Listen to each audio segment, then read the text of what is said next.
The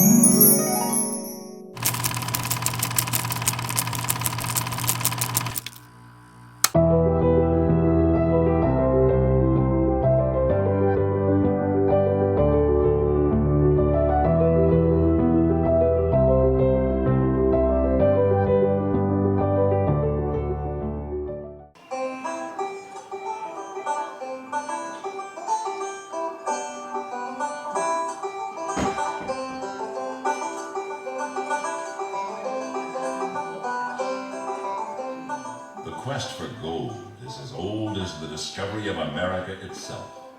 Early Spanish explorers traveled over thousands of miles of unknown oceans and territory, hoping to discover lands that were bursting, full of gold. Long before our European ancestors discovered the New World, Native American Indians were already aware of gold and its unique properties, but used it mostly for jewelry instead of valuing it as currency. In 1528, the Spanish governor of Florida, Panfilo de Narvaez, discovered traces of gold among the natives. When he asked about its origins, the Indians said it came from an area far to the north called Appalachian. Immediately, Narvaez organized an expedition and set out in search of this land. After stumbling upon a village of the Appalachians in northern Florida, the expedition was abandoned after gold was not found there. However, some speculate that the Indians may have actually been referring to the mountains in northern Georgia and North Carolina, commonly known as the Appalachian Mountain Range. If so, then this is the first recorded reference to Georgia gold. It wasn't until the French expeditions of 1564 that accounts of Georgia gold were officially recorded. René Goulain de Laudonnière was presented with gold from the friendly natives, found in the Appalachian Mountains. Laudonnière described how the natives collected the gold from the creek bottoms. They draw up sand in a hollow cane-like reed until it is full. Then by shaking and jarring it, they find grains mingled with sand. They also dug pits in the stream beds, collected the sands that fill into them, and panned out the gold.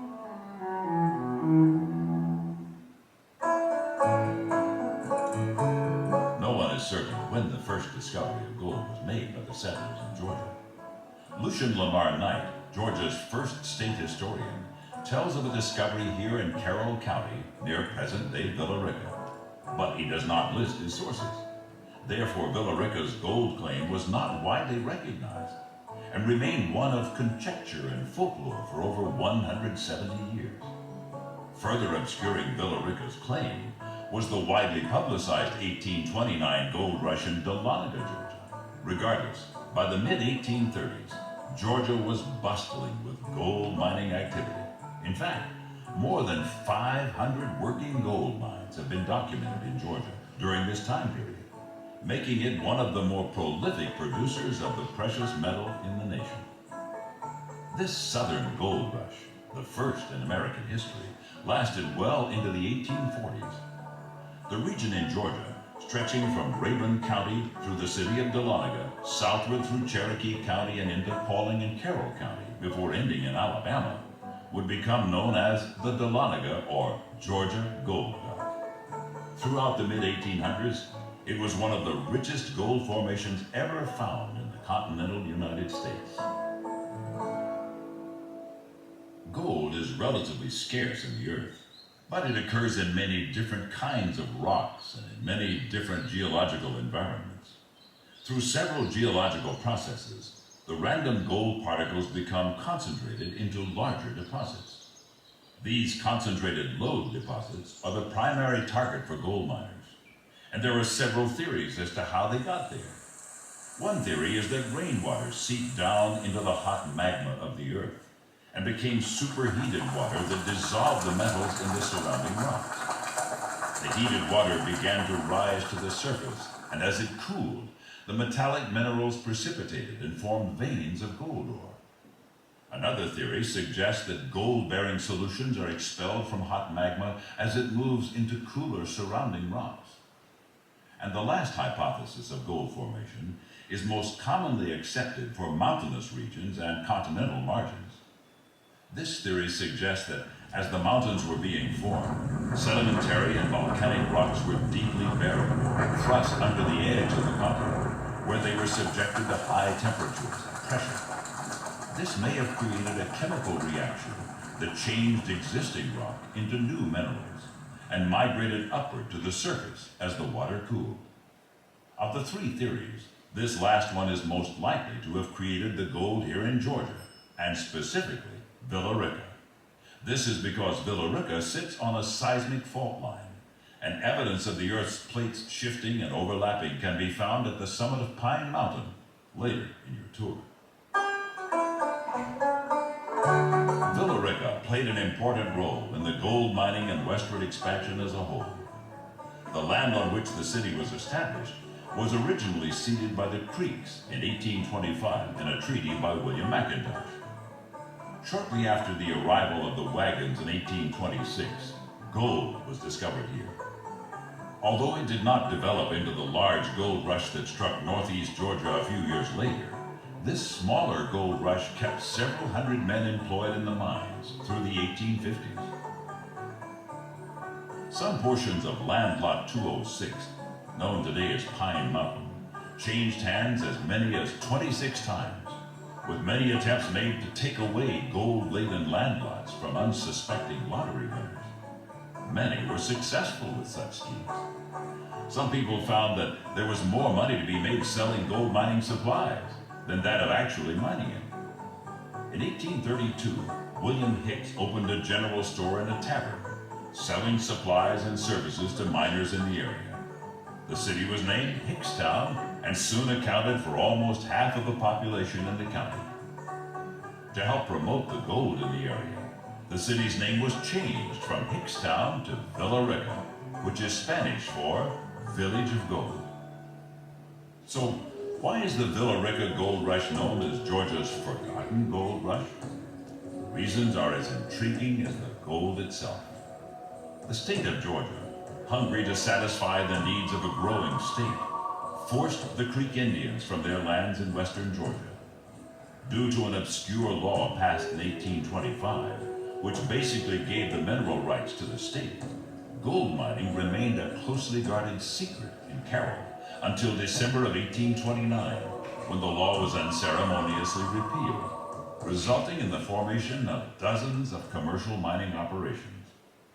As the easy-to-mine gold was depleted from Villa Rica, the miners turned their attention northward to the Cherokee territory. Until recently, the evidence that Villa Rica's gold may have preceded Dahloneg's was scarce. Were it not for the efforts of a few dedicated individuals with a renewed interest in Villa Rica's history, these key new discoveries would not have been possible. In June of 2005, Douglas Mabry, a local historian and noted speaker on the history of West Georgia, found proof of Villa Rica gold on a map that was commissioned by the state of Georgia and published in 1830. The map shows a state that stretched from the coast at Savannah to Carroll County, and with all the counties north of Carroll County included in the Cherokee Nation. There, written along the northern border of Carroll, are the words Gold Region. Obviously, the map had been created from ground surveys taken from the mid to late 1820s, since there was no mention of Dahlonega or Lumpkin County. This would have meant that the map was derived from surveys conducted between 1827, when Carroll County was formed, and 1830, when the map was recorded. It is most certain that the information used to create a map in 1830 took a few years to formulate, gather, and transport from Georgia to the engraver in New York. Therefore, the unsubstantiated 1826 claims alluded to in Lucian Lamar Knight's book seem to be plausible, as he most likely knew of the map's existence. The map was entered through Act of Congress, Savannah, 1830.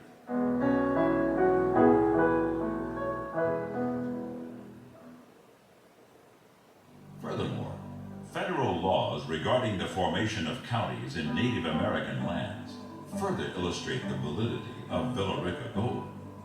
If gold was found in Native American territory, it was illegal to mine until the federal government declared the area to be an official county of the state. Usually, the federal government was quick to protect the rights of Native Americans, whereas the state government was hasty to claim the land as their own. When gold was discovered in Dahlonega in 1829, it was not a part of the state of Georgia. So, Cherokee County was formed in 1830 to justify the claim to the gold on the land. In the exact same way, the gold strike of 1826 in Villa Rica resulted in the immediate formation of Carroll County in 1827. This hasty formation of counties is yet another validation of Villa Rica's 1826 gold claim. Tragically, this issue of which county came first was inconsequential to the Native Americans, as they were forced from the state of Georgia once and for all due to an insatiable lust for gold. Shortly after the Creek and Cherokee Indians were banished from Georgia, the 1840s brought a drastic decline in the fortunes of southern gold mining. It became increasingly difficult for individual prospectors and mining companies to turn a profit, as the gold fields were beginning to thin out. When word of a new gold strike in California reached the miners, they wasted no time in following the banished Cherokees beyond the Mississippi. It was, in fact, the gold miners of the South who formed the core of the California 49ers and provided the expertise and technological know-how gained during 25 years of mining southern gold. As one miner put it, the southern gold region was the cradle in which the California 49er was born.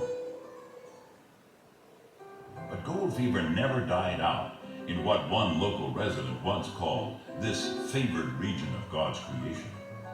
Gold mining as a means of making a living, or at least of supplementing a farm income, continued in Georgia through the Industrial Revolution and the Great Depression of the 1930s, until World War II brought a close to large-scale commercial gold mining.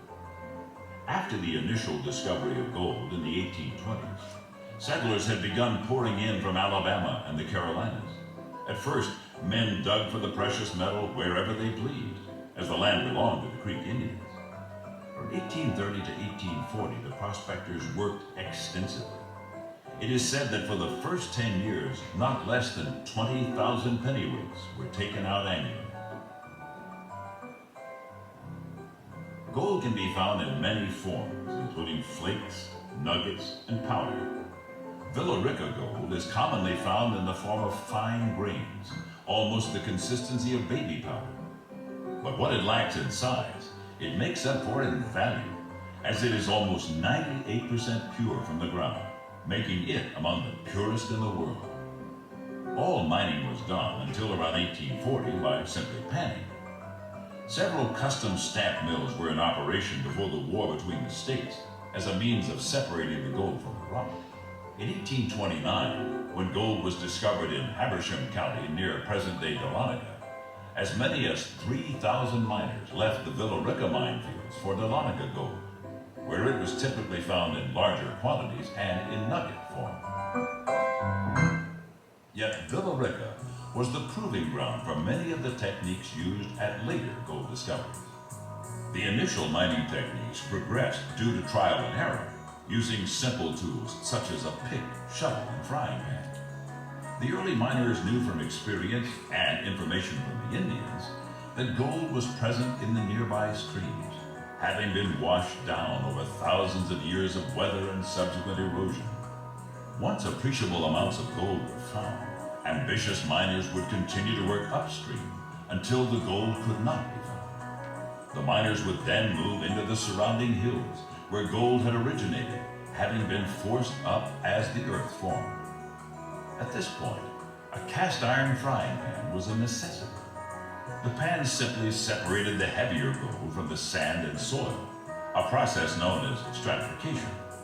Eventually, this stratification process was expanded using a device called a long tom rocker, which was fashioned from a log split into and hollowed out. The smaller particles would sift through the holes in the metal sheet and collect in the log below. After the first 10 years, most of the gold-producing land lots were sold outright to commercial mining companies or In many cases, stocks were sold for the mineral interests of the property. As is customary in mining communities, a person may sell the mineral rights on a piece of property and still cultivate or even build on the property so long as it does not interfere with mining operations. Most of the original land lots in Villa Rica were sold on this basis.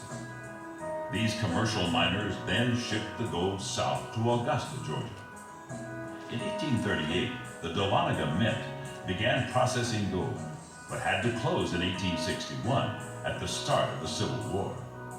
In the 1860s, hydraulic mining was used to literally wash away the hills to reveal the veins of gold. Stamp mills were used to crush the ore into a fine powder, which was then run through sluice boxes, where the heavier gold separated from the black sands. Little mining was done, however, from 1844 until the close of the Civil War. The first 4 years following the war, the mines produced 15,000 pennyweights annually. Around 1915, T.H. Aldrich came to Villa Rica from Alabama and brought with him a relatively new process involving the use of cyanide to liquefy the fine gold before it was brought back to a solid state with zinc shavings. Still to this day, over 75% of the gold mining operations use this cyanide process, which was perfected in, among other places, Villa Rica. In the 20th century, the lure of gold attracted a new type of prospector to Villa Rica: tourists and land speculators. In the 1940s, the Pine Mountain property and nearby Lake Valdemar were used as the Flying S Dude Ranch, complete with a fly-in airport, wagon train rides, and yes, recreational gold panning. The cyanide tanks once used for gold mining were now used as a swimming hole. In the 1990s, the sound of earth movers could once again be heard in Villa Rica, but this time, it was not gold this new generation was seeking, but the American dream of owning a home. Today, the old gold mines are gone, except the one here at Pine Mountain. But the gold is still here in the hills, valleys, and streams that dot northern Carroll County. In fact, geologists say that less than 20% of the gold was taken during the 100 years of commercial gold panning that took place here. Gold. The very name conjures images of wealth to some and tragedy to others. There is no doubt that gold played a part in the nation's expansion, and that Villa Rica was a pivotal part of that history, and that Villa Rica is Georgia's forgotten gold rush.